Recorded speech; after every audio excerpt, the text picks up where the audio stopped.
арнама қош келдіңіздер. Жан құрбымның күйеуімен 20 жыл өмір сүріп келемін. Күйеуім жоқ, бірақ сүйгеніммен жасырын өмір сүріп жатқаныма 20 жыл болды. Бір-бірімізді шын сүйеміз, сол үшін аса бақыттымыз. Бірақ ол құрбымның ері екені есіме түссе, барлық шаттығым шаттанып қоя береді. Иә, менің жан құрбымның күйеуі. Оны мен училищеде бір курста оқып, жатақханада бір бөлмеде тұрдық. Өріп қойған қолаң шашы қылтасынан түсіп тұратын, өзі өте өжет қызы еді. Әсіресе гитарамен ән салғанда оның жүзі нұрланып, тіптен сұлуланып кететін. Мұндайда жігіт атаулыда тағы бір ән деп сылтауратып, қасынан шықпай қоюшы еді. Ал томаға тұйық мен көптің көзіне түсе бермейтінім. Дегенмен сөз салған жігіттер болмады емес болды. Бірақ оның ешбірі менің жүрегімді сілт еткізе алмады. Нақтысында біреуінен басқасы. Мен онымен дискотека өтетін кафенің барында таныстым. Біз тұратын жатақхананың төменгі қабатының бір шетінде кафе бар болатын. Онда кешкі 8-де жастарға арналып би кеші өтетін. Қыздар мен кешкісін сол араға бардық. Бірақ би әлі бастала қоймапты.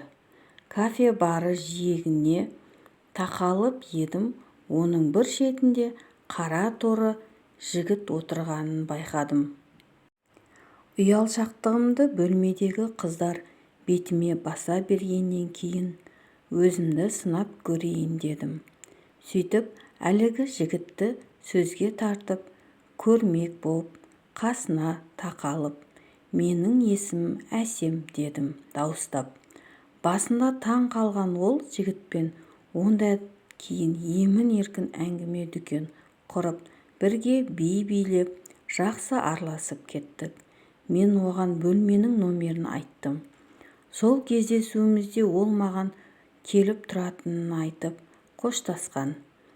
Дегбірім қашып, оның тағатсыздана күте бастадым. Әне-міне келіп қалатын секілді. Ұзын бойлы, қапсағай денелі, қара торы өңді жігіт бейнесі қайта-қайта көз алдыма келе берді. Сонда мен оған ғашық болып қалғанымды түсіндім. Ол бір аптадан соң біздің бөлмеге бас сұқты. Келісті де келбетті жігіт бөлмедегі қыздардың есін шығарып жібергендей. Барлығы оны сөзге айналдырып, ананы-мынаны сұрап жатыр. Бір уақытта оның көзі төсектің бірінің үстінде тұрған гитараға түсті. «Мынау кімдікі?» деп сұрады. Ақыры ол да өзге жігіттер секілді қасындағы шелекті қызының арбауына түсті. Ол бөлмемізге келуін жиілете бастады. Маған келіп жүрген секілді ойын ойнайды. Бірақ бар көңілі әнші құрбымда. Мені құшақтап әңгіме айтқан болады. Ондағы ой құрбымның қызғанышын ояту. Сөйтіп өзіне деген сүйіспеншілігін арттыру. Ақымақ емеспін ғой. Оның барлығын жақсы білемін. Бірақ сезім алдында дәрменсізбін. Сондықтан бұл ойымның бір бөлшегі болудан бас тартпадым. Одан үмітімді еш үзген емеспін. Күндердің күні екеуі қол ұстасып менің алдыма келді. Бір-бірін сүйіп қалғандарын айтып, менен кешірім сұрады. Бұлай болатынын мен жақсы білдім. Бірақ мұны өз құлағыңмен естіп, көзбен көрген бір басқа екен. Кеудені керген өкініштен өкіріп жылап қоя бердім. Екі бетімді басып алып, сыртқа тұра ұмтылдым. Нақұрыстар, сатқындар деп айғайлап келемін. Көз алдым қап-қараңғы. Адам қатты ашуланса түк көрмейді қалады деген рас екен. Есімді жинасам, үлкен жолдың шетіндегі суағар ішінде түсіп кетіппін. Артымнан өкшелеп жеткен екеуі мені көтеріп алып жатақханаға алып барды. Төсегіме сұлқ түстім.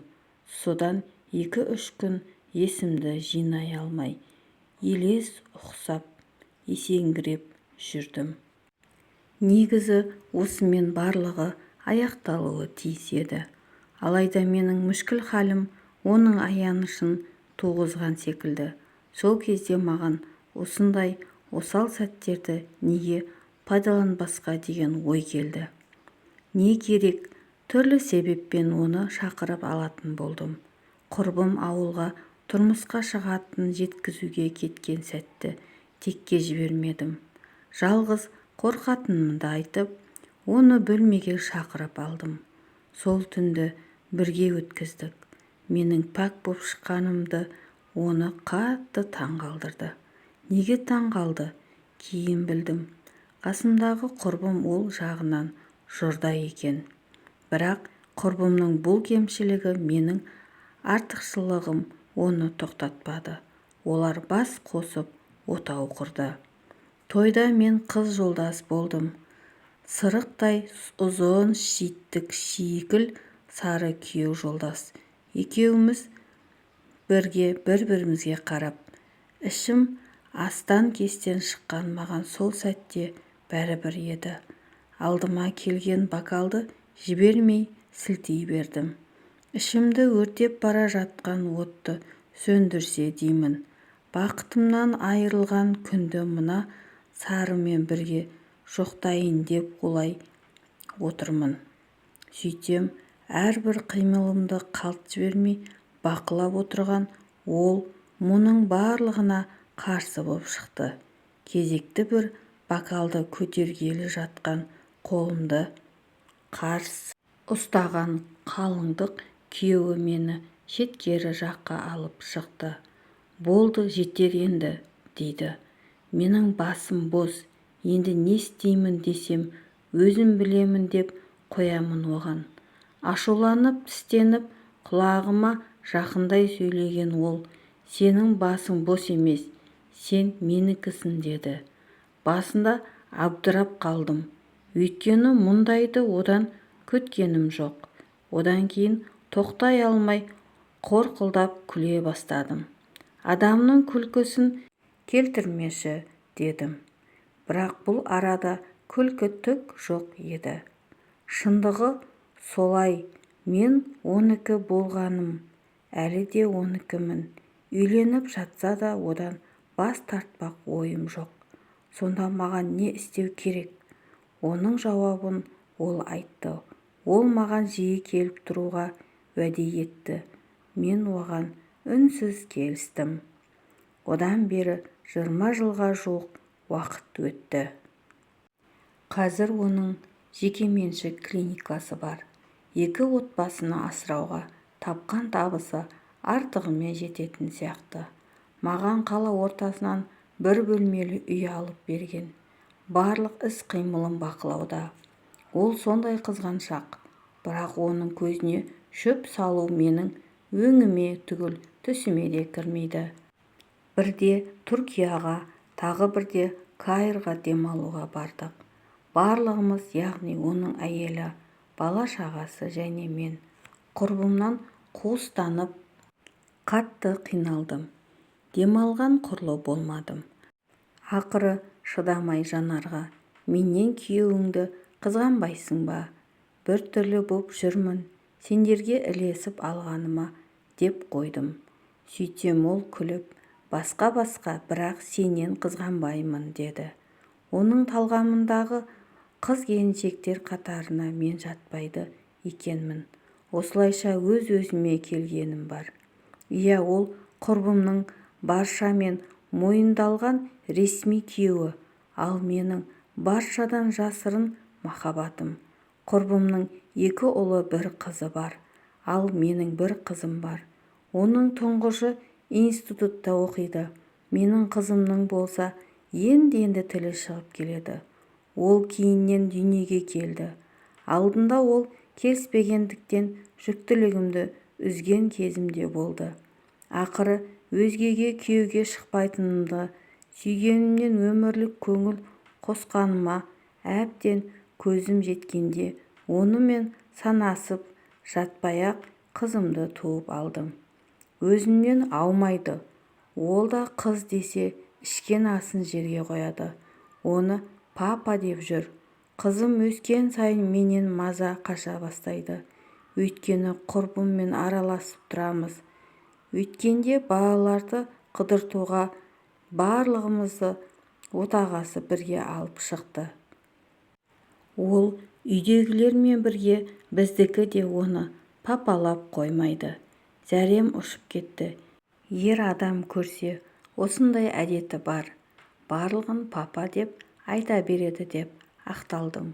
Ал құрбыма жұмыстағы бір көңілдесімнен өзім үшін тауып алдым деп кезінде сыр ақтарғанмын. Ол оған сенді. Тіпті бұл шешімді қолдады. Үйді де сол көңілдесім әперуге көмектесті дегем. Қалай дегенмен де бұлай жүре берсек, күндердің күні екі үйдің балалары, папалары бір адам екен біліп қою оп-оңай ғой. Сұмдық сонда болады. Осы бір ой соңғы кездері маған маза бермей жүр.